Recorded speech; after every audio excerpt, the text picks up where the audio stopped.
कैसे हैं दोस्तों अक्सर कंपनियों में यूज़ किए जाने वाले सॉफ्टवेयर में जब हमें कोई रिपोर्ट डाउनलोड करनी होती है तो वो मुख्यतः दो प्रकार से डाउनलोड करते हैं हम लोग डेटा लेने के लिए।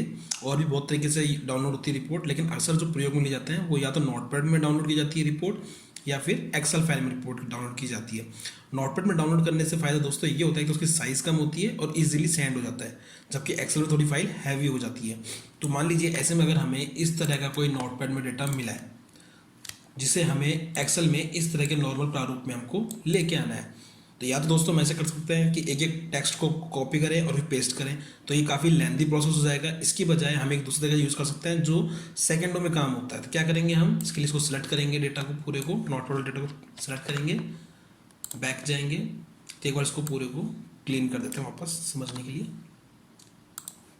वापस आएंगे, यहाँ पे हम इसको कॉपी करेंगे और यहाँ पे जाके सिंपली इसको पेस्ट कर देंगे। हो गया पेस्ट दोस्तों। अब इस जगह दोस्तों हम टेक्स्ट टू कॉलम का प्रयोग करेंगे।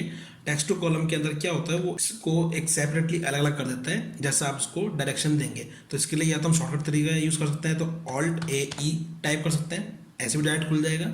और जिन्हें नहीं पता है वो बता देता हूँ मैं कैसे जाके खोलना है। यहाँ जाएंगे डेटा में, टेक्स्ट टू कॉलम, ठीक है दोस्तों।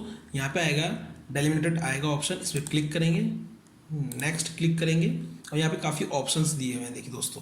तो यहाँ पे हमको देखना होगा कि हमारा जो डेटा आ रहा है इसमें कंटिन्यूसली कौन सा सिंबल आ रहा है जो इनको अलग कर रहा है हर टेक्स्ट को। तो यहाँ पे देखिए सेमी कॉलन आ रहा है हर जगह जगह, तो हमें इसे अलग करना है। तो यहाँ जाएंगे, सेमी कॉलन टिक कर देंगे, ठीक है। या कई बार ऐसा भी होता है कि कुछ कॉमास या कुछ ऐसे सिम्बल्स होते हैं जो नाम में नहीं होंगे, तो आप अदर में जाके डाल सकते हैं। तो यहाँ पर हम सेमी कॉलन लेंगे, नेक्स्ट करेंगे और फिनिश कर देंगे और ओके। तो देखिए दोस्तों, हमारा नोटपैड पे जो एक डेटा बिगड़ा हुआ डेटा था, मतलब एक अव्यवस्थित ढंग से डेटा जो था वो एक प्रॉपर तरीके से आ गया है। मुझे उम्मीद है आपको हमारा वीडियो पसंद आया होगा। यदि आपको हमारा वीडियो पसंद आए तो इसे लाइक करें और अन्य लोगों के साथ ज़्यादा से ज़्यादा शेयर करें। और हमारी नई वीडियो की जानकारी के लिए हमारे YouTube चैनल को सब्सक्राइब करें।